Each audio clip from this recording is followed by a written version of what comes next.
This episode of Midco Sports Magazine is presented by Shields and Sanford Orthopedics and Sports Medicine. Hello and Happy New Year. Welcome to Midco Sports Magazine. I am Tom Neiman, and Midco Sports Magazine, we started this show about 4 years ago. We did it on a quarterly basis. It was just a good way for our reporters to get really good stories out there in a longer format. In the last year, we've gone to every month with this show, and we've been all over the country covering stories for Midco Sports Magazine. Just in 2015, we went from Spearfish to Dickinson to International Falls to Detroit to South Bend to Kansas City and everywhere in between there. And all of these stories are about people who might be in those places now, but they have a connection that comes back to maybe Bismarck or Grand Forks or Bemidji or right in Sioux Falls here. And with that, we bring in Jason Andera and Alex Heiner, two of our Midco Sports Magazine correspondents. And sports are at the heart of all these stories. That's the basis for this. But there's always a little twist in there that makes it interesting or funny, but there's always some inspiration in most of these stories. You guys agree with that when you go out to do a story for this show? Yeah, exactly. That's the fun part of doing this is, we cover sports on a daily basis from high school to college to, some of the semi-pros. But getting into these types of stories, you really see the fabric of what makes these people who they are. Yeah, it's the people behind it that makes this interesting. Again, highlights are one thing, but getting to see the stories of the people who make this special is incredible for us. It's just an extra layer of what we get to do. And at the end of the year, everybody gets nostalgic and wants to look back a little bit. We're going to do that right here. And Jason, just start with a story that comes right back to Sioux Falls and the story of the Farniak brother. Who are these kids? Great football players from Sioux Falls, Washington High School. Well, like you said, there's a story behind the story. On the surface, you've got four fantastic offensive linemen that happen to be brothers, and kind of beyond that story is that brotherhood that they share, and not being known necessarily as football players, but really being high character guys. But man, when you just look at the surface, these guys are monsters, and every single time we check back in with this family, there's a new chapter written. And right now,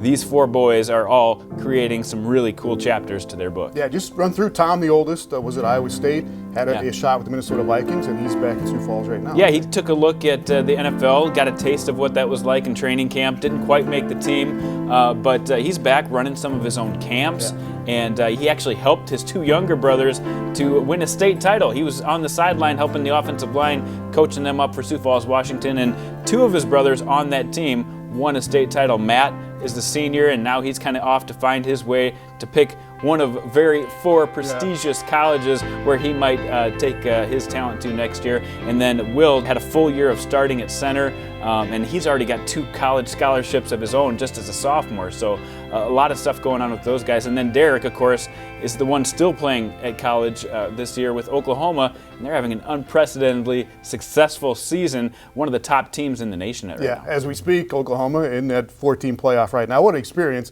to be on a team like that for Derek Farniak. Yeah, he's had a ball with it, and of course the family has had a ball being able to go visit him. They go down to Oklahoma and watch him play as often as they possibly can, and they've had a treat this year watching some really good football. And the thing that stuck out for me in this story was just the competitive love. There was tough love, but these guys were hard on each other, but they really love each other as brothers. You can really tell that, especially on the sidelines, watching those guys go at it this year with Tom kind of coaching up Will and Matt. There was some serious intensity, and I think that really helped not only that offensive line, but that entire Washington team. Watching Tom and his intensity kind of ratcheted it up for the rest of the group. Yeah, it'd be interesting to see where Matt ends up once he makes a decision. Yeah, he's down to Michigan State, Iowa, Nebraska, or Florida State, and they are all pulling hard to try to get him on their team. All right, Jason. Alex, let's transition to a story that comes back to Madison, South Dakota. A kid named Austin Handley. Tell us about who he is. An outstanding high school cross-country and track runner from Madison High School, was going to go to the Army, found out as he was going into that process that he had cerebral palsy and was diagnosed and decided wasn't able to pursue that dream of military, but by a random circumstance, he was able to start competing in Paralympic events and ended up becoming an American champion and an American record holder. This is a disease that, again, saps you of your strength and your endurance, and those are things you need. He's a middle distance runner. You need those things. So an incredible story of a kid that just took such a tough thing in his life, was able to use it for good, and now is a motivational speaker. Just competed for the U.S. this past fall in Toronto at the Parapan Games, got second. It took a Parapan record to beat the kid. in the 1500 meters, and then competed in Qatar at the World Championships. He's got a great shot to compete for the U.S. in Rio in Brazil in 2016. That's what's coming up next for him, right? Yep, that's right. So if he continues to do well and stays healthy, he's going to compete at the Paralympics. Again, just a kid from Madison, South Dakota, doing great things. All right, and a great example of the stories we love on this show about overcoming things like that. And another story that you did, we called it Faith Family Rodeo. Tell us about this story that went through a tragedy and have overcome it, and faith is the real theme that runs through this story. Yeah, Chad and Carrie Stroshine, just a family from Del Rapids, South Dakota. City family, had a couple of kids that loved to ride horses. The children kind of convinced the parents to move to a farm and buy a couple horses, and they just got this love of nature and the outdoors. The kids started competing in Little Britches Rodeo. Very successful, made nationals. Hannah, the oldest girl, is a national champion in the all-arounds. And that family aspect of it from the Little Britches Rodeo helped this family get through. The mom, Carrie, was diagnosed with non-Hodgkin's lymphoma and sadly passed away last year. But their faith in Jesus Christ and that rodeo backgrounds just rallied around them and helped them get through. And so it's just an incredible story of how a kid's dream changed the life of this family so much and really helped them get through such a tough time. All right, fellas, appreciate it. Looking forward to what you guys come up with in 2016, and thanks for all your efforts. Appreciate it. All right, Jason Andera and Alex Heinert. And when we come back on Midco Sports Magazine, we will bring in Jay Elson and one of our new correspondents this year, Carla Metz, coming up as well when we return. Midco Sports Magazine on Midco Sports Network is presented by Shields and Sanford Orthopedics and Sports Medicine.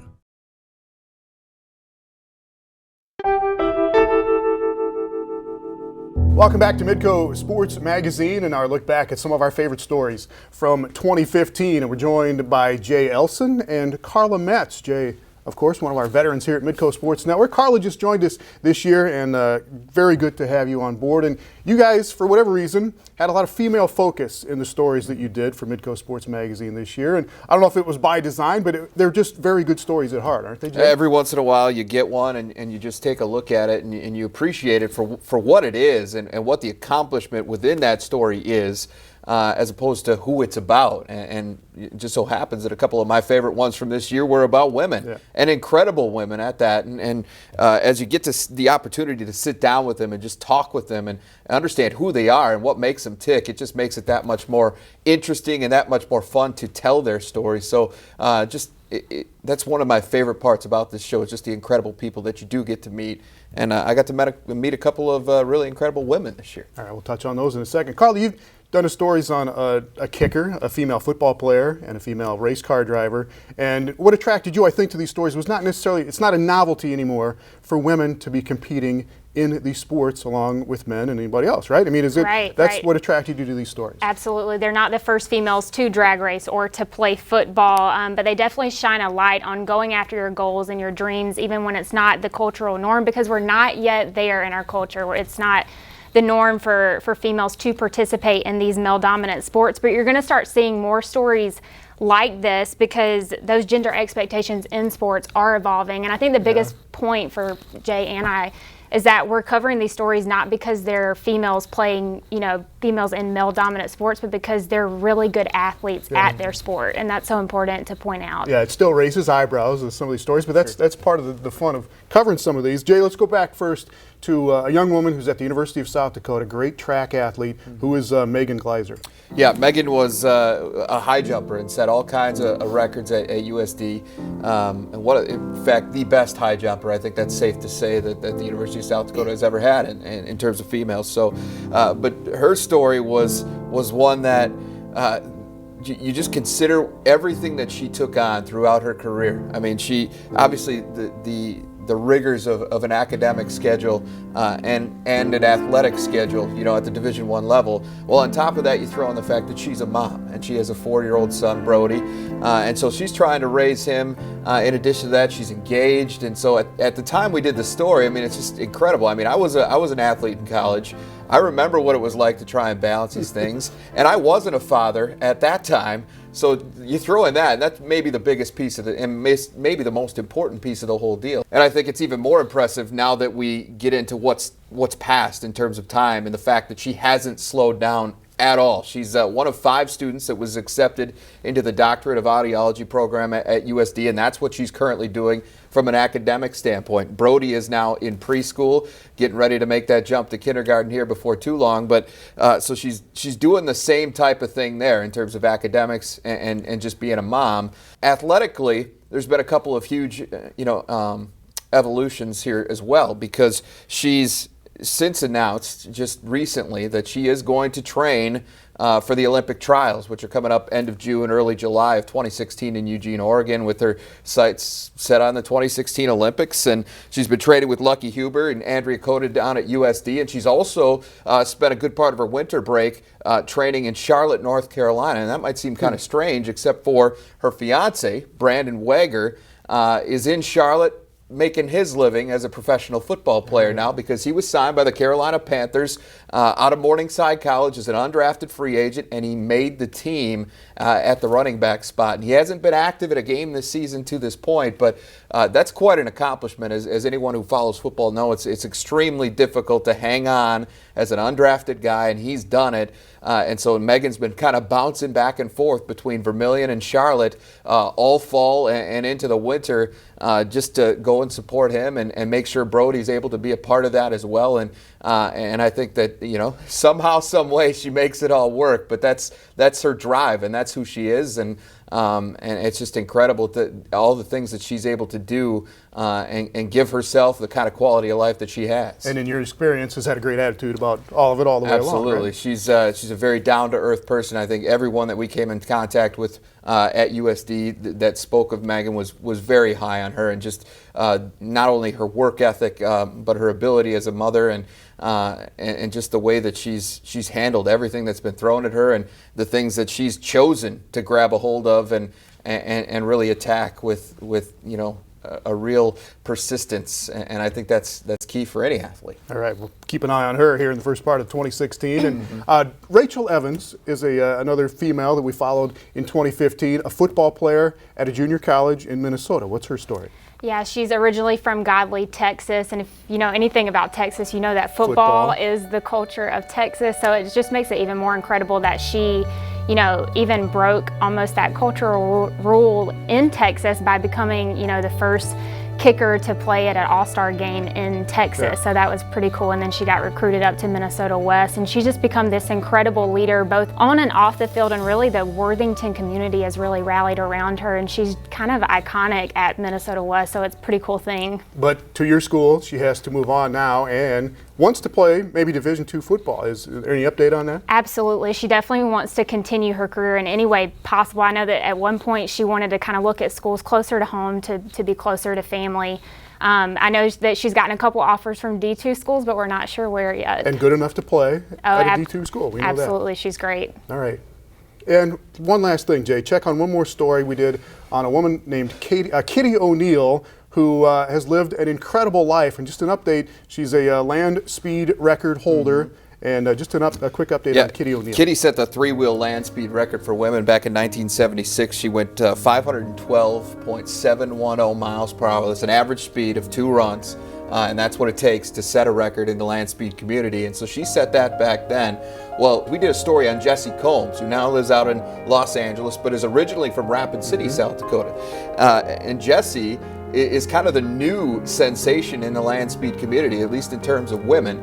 And she currently holds the 4-wheel record. Well, she told us that she was going to try and break Kitty's record. And we talked to Kitty about that in the story. And Kitty was very supportive of Jessie and in that effort. Well, in September, Jessie made her attempt, and she failed. And so Kitty is still the 3-wheel land speed record holder. And while she was very diplomatic about it, probably didn't break her heart. No, right? I think she's pretty excited. Kitty's a competitor at heart, and she told us during the story that if she breaks it, I'll just go do it again. And that's kind of who she is. She's not afraid of anything, but I think she's happy that maybe Jessie didn't get it done. Not that she's not supporting her and maybe another attempt down the road, but that for now, Kitty O'Neill still has that place in history. All right, guys, appreciate it. Nice work in 2015. We'll see you in 2016. Thanks. On Midco Sports Magazine. And when we come back, we'll bring in David Brown and Greg Enkers. We've got an update on Hank Goff, the military man, 28-year-old football player at Concordia St. Paul in Minnesota, and former UND goalie Zane McIntyre. Those stories coming up next on Midco Sports Magazine. Midco Sports Magazine on Midco Sports Network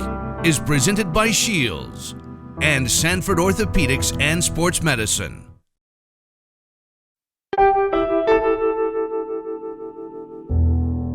Welcome back to Midco Sports Magazine and our look back at 2015, and joined now by David Brown and Greg Enkers.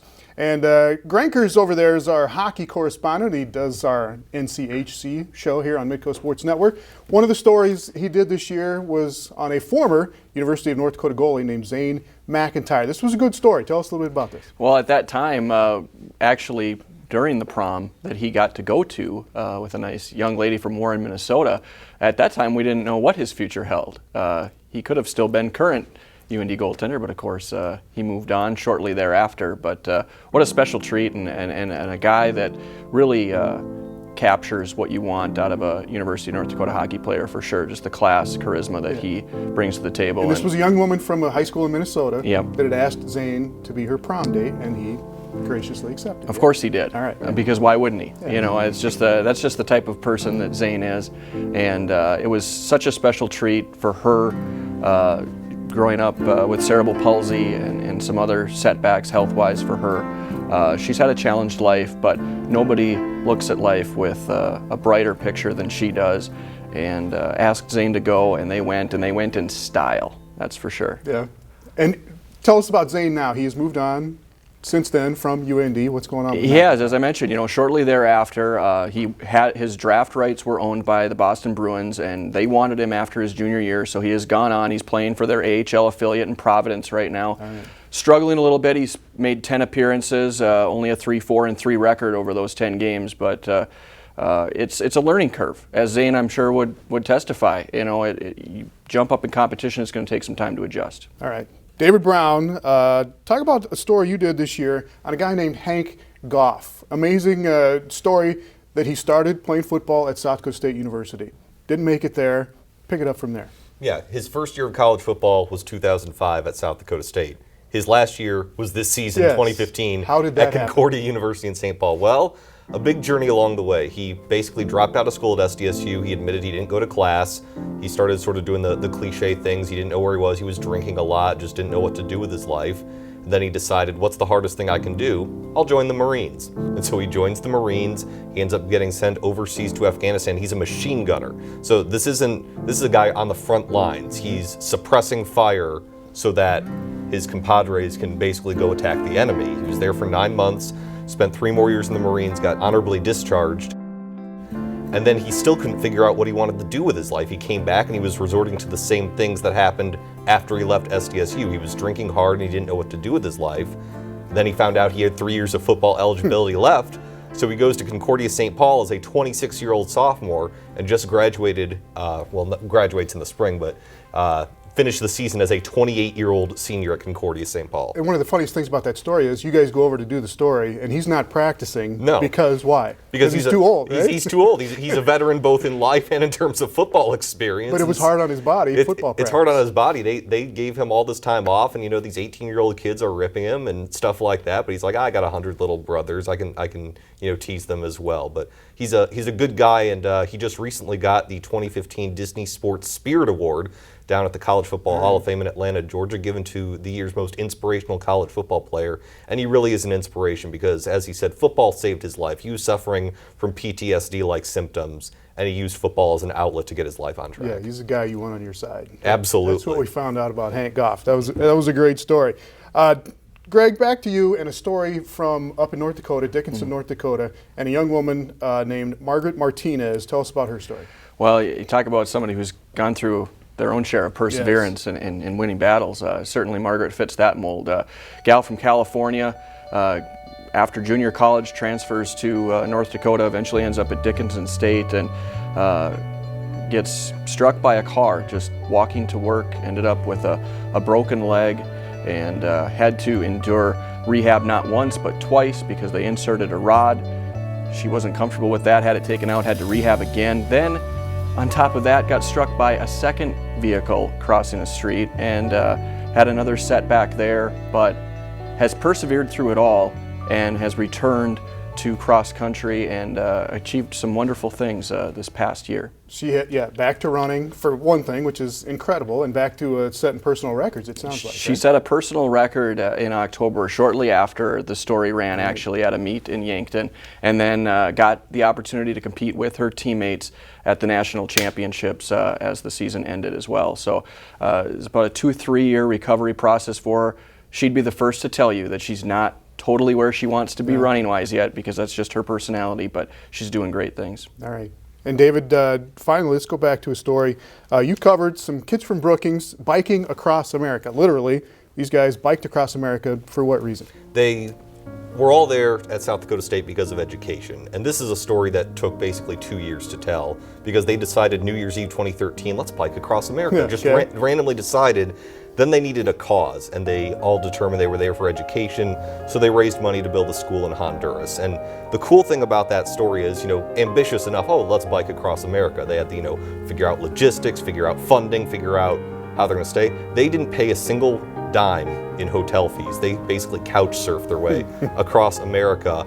And what's cool about the story is some of them had to leave halfway during the trip to go to grad school. So the irony is they're biking for education. Some had to leave because of it. But the other 3 finished the whole journey. They were joined by the other 2 on the last leg, and they did eventually, through other fundraising means, get enough money to build that school. So it has a great ending. All right, very good. And David Brown's got a story coming up in February on wheelchair basketball at Southwest Minnesota State. Yeah, one of the few colleges in the country that has an official wheelchair basketball program, and the head coach is a former SMSU football player who also has a pretty unique backstory that we'll get to learn in February. All right, look forward to what you guys come up with in 2016. For all the Midco Sports Magazine stories from 2015 and all 30 episodes, check us out on YouTube. We'll see you in 2016 on Midco Sports Magazine. This has been Midco Sports Magazine, presented by Shields and Sanford Orthopedics and Sports Medicine. For all the Midco Sports Magazine stories from 2015 and all 30 episodes, check us out on YouTube. We'll see you in 2016 on Midco Sports Magazine. This has been Midco Sports Magazine, presented by Shields and Sanford Orthopedics and Sports Medicine.